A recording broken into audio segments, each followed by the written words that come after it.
Hey, yo, welcome back to Red at the Wire. Well, we've got Gulfstream Park, all state sequence to tackle, anchored by the Florida Derby, and we've got the Gulfstream Park Oaks in there as well as an Oaks prep, and some interesting turf races sprinkled through it. So it looks to be a pretty exciting sequence, so let's have at it. So this is the Gulfstream Park All Stakes Pick 5. It comprises races 10 through 14 and anchored, of course, by the Florida Derby on Gulfstream's Saturday card.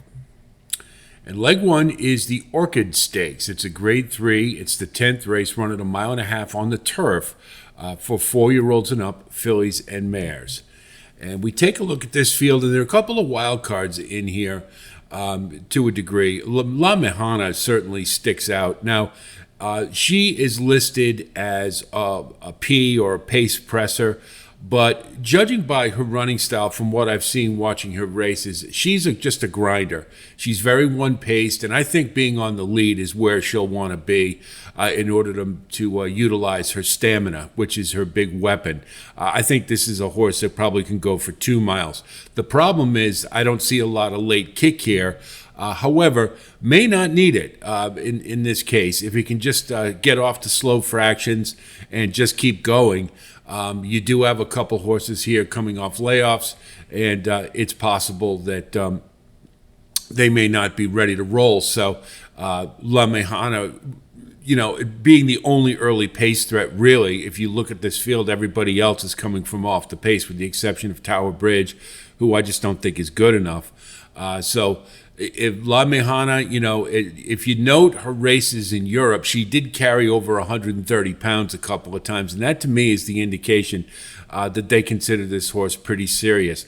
The big problem you have is that Christophe Clement, while being a great turf trainer, is not so great with North American shippers. I think he's 1 for 11, and with a layoff, it's like 2 for 22, something like that.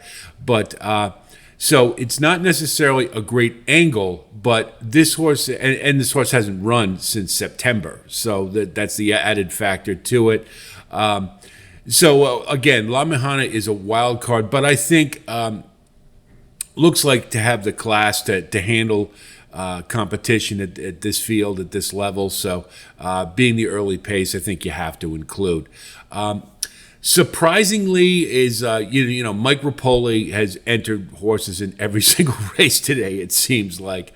And, this one does belong, has shown some improvement. I thought it was a very good sign that when Todd Pletcher took over for Shug McGahee, the first race was in the Pegasus World Cup Turf, and got a pretty good second. I think this one is eligible to move forward at 5 years old, coming in second off the layoff. Versatile horse, can be up near the lead or can take all the way back. So to me, a more forwardly placed horse would make a lot of sense here, given the paucity of early pace. And surprisingly, tactically, might be able to get into a really good position. So I think surprisingly is a logical here. Anatolian is, if you look at her past performances, her last 3 wins all were off the turf. So obviously the fields were depleted. The competition wasn't as good. Aside from that, she's an honest horse. She always seems to run a race, but she never seems to get there.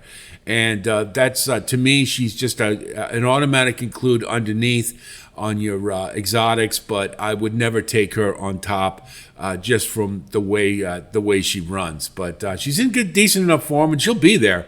But I don't see her taking it over the top. Mikulik is the big question mark. He's another wild card. She is another wild card to a degree. Coming off a long layoff. We've seen Chad Brown do this, though, many times. Take a horse off the bench and throw him into a graded stakes, and they do just fine. It's Claravich Stables. Mikulik is better at longer distances, so a mile and a half meets her right between the eyes, and provided she comes back and runs her race, she's going to win here, especially with the scratch of R. Callie Kim. So Mikulik, to me, is very logical. The only thing you may say is that there won't be a lot of pace to run to, and if she's a little stale coming off the bench, then that may open things up for, surprisingly, or La Mejana. But Mikulik, to me, would be the horse to beat, especially in a small field where Really, class level wise, La Mahana is the only one who really is an equal, I guess you could say. So McCulloch would be the one to beat here, and I wouldn't talk anybody out of it if they wanted a single. Grade 2 is the Gulfstream Park Oaks. It's a grade 2. It's the 11th race in the card, run at a mile and a 16th for 3-year-old fillies, and this is an Oaks prep. So we take a look at this field, and you see from it that Fiona's Magic is really the only confirmed early speed, and she's a nice horse. However, she's going to have probably a little more pressure than is good for her, particularly with Do-Gooder in the race, who's just a speedball. So Fiona's Magic, while being a very classy horse, and I think might be able to linger, you're going to get short odds on her, so I'm passing. Power Squeeze, to me, the last race had everything her own way. She had the rail all the way around, and really more than anything else, it was she seems to have plateaued class-wise, and I think this is a big step up in that regard. I think Power Squeeze is a nice horse. I just think she's a little overmatched here with the likes of Ways and Means and Gunsong in this race, as well as Into Champagne. So from that perspective, I don't like her to win. However, I think she can finish underneath. I like Gunsong in this race a lot. Gunsong has been progressing steadily and gave what's her name, Leslie's Rose, all she could handle, and this one just keeps getting better. Being a gun runner, the 2 turns is going to be no problem, and I just like the way this one's progressing and has the advantage of being having run, whereas Ways and Means, who of course we're all going to be watching for, hasn't. And so I think Gunsong is very logical in this spot and would be my pick to win it. Ways and Means, we all saw the sparkling debut at Saratoga, and then followed it up with a good race of stakes. The name escapes me, but just missed to Bright Work, who was all the rage at Saratoga around 1 turn as a 2-year-old. Hasn't run since. This one certainly got a lot of class and plenty of talent. And really the only question is the layoff, and of course going around 2 turns for the first time. But in Chad we trust. You just have to trust Chad Brown that he wouldn't put this horse in the race unless he thought she could run. It is a bit of a gamble going with 1 Oaks prep and then hopefully qualifying for the Oaks from there, but he must see something he likes. And I'm not going to go against Chad Brown, and I definitely think Ways and Means is one of the horses to beat as well. I just like Gunsong for the value a little better. Into Champagne is another one that has progressed pretty well. It's unusual to see an Ian Wilkes horse. It's that precocious, so I think that's a really good sign. I just see Into Champagne as a bit of a cut below. That's really my only gripe. Or my only qualm with Into Champagne. I think she's done a lot of good things and has done them right, but I'm going to go with Gunsong and Ways and Means. To me, are the 2 primary win candidates. We'll throw Scalable in there underneath. Once again, Mike Rapoli just throwing everything into a horse into every single race. This one just, to me, was a wise guy horse going into the Breeders' Cup Juvenile Fillies. I didn't like her at all, and I still don't. Hasn't demonstrated to me that she's got a big enough kick to win this race. I don't think there's going to be there might be a decent amount of speed, I suppose, but I just don't think this horse is good enough. And again, this is just Mike Rapoli throwing horses all over the place. And I don't think this one is good enough to win this race. However, can get underneath for in the bottom of the try of the Super, but not a legitimate win candidate to me. So Ways and Means and Gunsong, and I'm giving a little bit of an edge to Gunsong due to the recency of racing. Big 3 is the Sand Spring Stakes. It's ungraded at $250,000. It's the 12th race on the Saturday card at Gulfstream, and it's run at a mile and a 16th on the turf for 4-year-olds and up, fillies and mares. And this field is, you can see, is pretty dominated by horses who want to be up and near the pace. However, there aren't a lot of them that I think are either in good form or just good enough to be really competitive. Angel Nadeshiko will probably get the lead, and as we've seen with her, that if she gets a little pressure and isn't able to settle with soft fractions, then she's doomed. And I think with the presence of market segmentation, Infinite Diamond, and Fastest Flight, I don't think that she'll be able to settle terribly well. Of the pace pressers, Infinite Diamond looks pretty interesting to me. I'm not sold on market segmentation, though she does tower over this field with the back class. So looking for alternatives, Infinite Diamond looks pretty interesting in the fact that she didn't run a bad race last time in the Honey Fox. Stayed off of the pace, kept on well, and more than anything else, looks to maybe have turned the corner.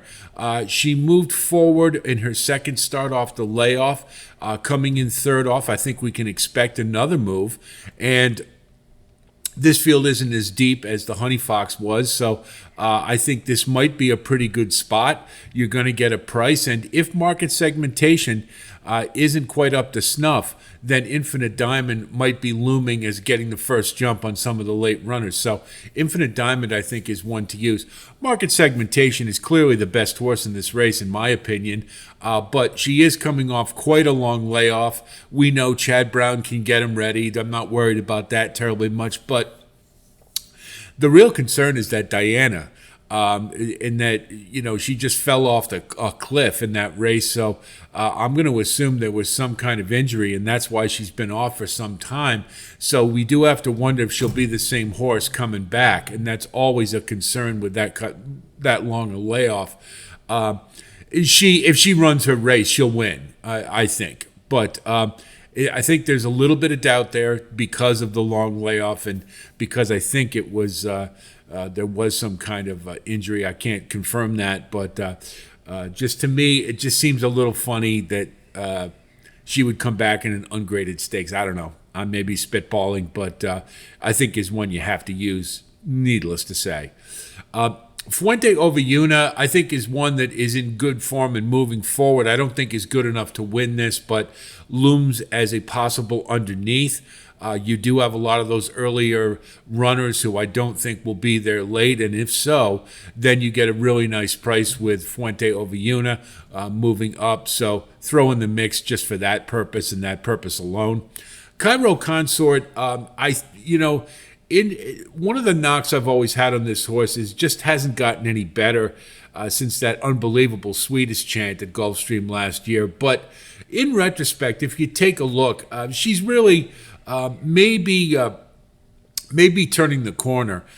She ran at a really long distance last time. The cutback, I think, here is going to help her quite a bit. And I think she's running pretty well. And for this field, I think that she's definitely a win candidate for sure. It looks to me like maybe she's starting to turn the corner and to move to start progressing. Sometimes it takes a little while. And I think Cairo Consort makes a lot of sense here, particularly with I do have some reservations about market segmentation. So Cairo Consort, to me, would be the second choice as far as ability goes, and I think she's a logical win candidate here. Candy Light in the Honey Fox got shut off in the stretch and looked to have plenty of horse. She was just getting into gear and just didn't have anywhere to go on the rail. Well, she's got the one hole here, should sit a very similar trip, saving all the ground, and in a field without the more prominent horses, Chili Flag or Walkathon, she does loom a threat here, and hopefully you can get a decent price. So Candy Light, I think as a late runner, there may be some pace in here. I think there's going to be a little, it'll be fairly decent, not necessarily, it won't be slow. I don't think that's the case. And that may set things up pretty well for Candy Light. So I think that's one to use here. I think because of the long layoff, I think we have to spread a little bit in this race, and I think there is some value to be had, most notably with Infinite Diamond and Candy Light. But market segmentation, I think, is the horse to beat, followed by Cairo Consort. Leg 4 is the Appleton Stakes. It's ungraded for 150,000. It's the 13th race. Run it a mile on the turf for 4-year-olds and up. And this is a pretty good race. I think it's a really good betting race. You can see from the column on the left, we've got a lot of early pace in this race. So this one should be pretty wild, I think. Now, Never Surprised is listed as an E8, but in the last race, he didn't have the lead and still kept on well. What I like about Never Surprised is I thought that was a huge effort when you consider how hot the pace was, and he was able to stay in there. I think he showed that he doesn't necessarily have to be on the engine. He can rate a little bit. And looks to me like one that's ready to run another big one following coming off the bench. So Never Surprised, I like in this race. County Final should save all the ground on the rail, and running from off the pace, I think will probably be a little farther back than just off the leaders, and should benefit from being a little bit ahead of some of the other later runners. And he was scratched out of turf weight to run here, and this is maybe a little easier spot. So I think County Final makes a lot of sense at a price. Smokin' Tea, I'm not so sure that this race really sets up terribly well for him, but he's awful consistent, and the last couple have been a bit disappointing, so maybe Father Time's catching up with him a little bit, but this is a hard-knocking horse, and he's awful consistent, and I think that he can get into the money. I'm not sure I like him as a win candidate, but I think you can use him in the exotics for sure. Ice Chocolat is probably makes sense in this race, and is a pretty classy horse. But the thing with Ice Chocolat is he doesn't win a whole lot, and he just seems to always be a tad disappointing. And maybe this is a little bit better spot, and he will have pace to run to. So it's not out of the realm of possibility that he can win this race. But I think the price will be a little short, and I think in this race you need value. Skyro is one that really the appeal to me is that Brian Lynch has just been hot this entire championship meet at Gulfstream. I think he certainly has a chance coming off the pace. He'll have pace to run to. I kind of like others a little bit better. And for that reason, I think you could use him underneath because I do think you'll get a decent price. I'll just mention Quality G. He did win the last race that Never Surprised was in, and there was a lot of pace to run to. So it is logical to assume he might have a similar scenario here. But his body of work doesn't tell me that necessarily he can run back to another one at that level. That's really the only thing, and I think the price will be short. And I want value in this race, and I'm even reluctant to use Never Surprised because I think there'll be a fairly short price on him. And I'll talk about Big Everest. Big Everest, you got Joel Rosario, you got Christophe Clement. This horse is certainly of a quality here and would be a class fit without question. But the problem I have is this one likes to be on the lead, probably does his best running on the lead, and you've got all this other early pace. And most notably, Saratoga Flash is going to be pushing him hard all the way around the track. And for that reason, and the fact that his price will probably be pretty short, I'm just looking for value, and more than anything else, I just have a feeling this race is going to bust somewhere on the back stretch, and then it's just going to be a crapshoot going into the stretch. So if that's the case, I certainly want some value. County Final looks pretty good to me as far as a horse to choose at a price, but I like Never Surprised as well as the two primary win candidates for me. So now we come to the big one. Leg 5 is the Florida Derby. It's a Grade 1. It's the last race on the card. Thank you, Gulfstream, for not throwing in a maiden or some kind of below the cut race for the final. It's running a mile and an eighth for 3-year-olds. And as we, in our individual posting on this race, if you want a really in-depth analysis, I suggest you take a look at that. But the configuration of the mile and an eighth races at Gulfstream is very important to note here. Outside horses who need to be up near the lead are at a very big disadvantage. And this is very important when you consider this race. So we'll look at this, and of the ones to think about, Ladon Bro, I think, may have turned the corner. He ran a huge one in the Fountain of Youth last time, couldn't get to Dornoch, but he seems to be a horse that maybe is getting it. And he is to the inside, and being up near the lead, he should be able to get to where he wants to. If he can rate a little bit, then I think just the fact that he looks like he's got it together, I think he's one you consider. I'm not sure he's good enough to win this race, but I think he's one maybe to think about for the value. Fierceness, it's been belabored. We all know the history with Fierceness, the good race, bad race angle, but really what it comes down to is this horse needs to break well. That's the bottom line to it. Now, he's going to have to his outside Iris's Dream, who's still a little green, and that worries me a bit because I think if there's any jostling or whatnot early on, that may spell doom for Fierceness. Moreover, the configuration of the race is really against him here. He is going to have to fire right from the get-go and get up to where he wants to and be right on a turn, which is very difficult to do. Now, he does have the capability to run a monster. There's no doubt about it. And he could very well win this race. But to me, he's got too many things against him. And he's a little hard to trust based on the Holy Bull and the Champagne Stakes. So to me, I'm betting against him in this race. For that reason, I just think he's got a lot of things against him here. Hades is not going to have the easy lead he got in the Holy Bull. He walked to soft fractions and then walked home, saving all the ground. Now he's going to be near the rail. He should be able to get to where he wants to, up near the lead. And this horse certainly has quality, but I just think he's got a lot of horses who are going to be pressing him, and it's going to make it very difficult for him to repeat from the Holy Bull. So I think that this race just doesn't set up terribly well for him.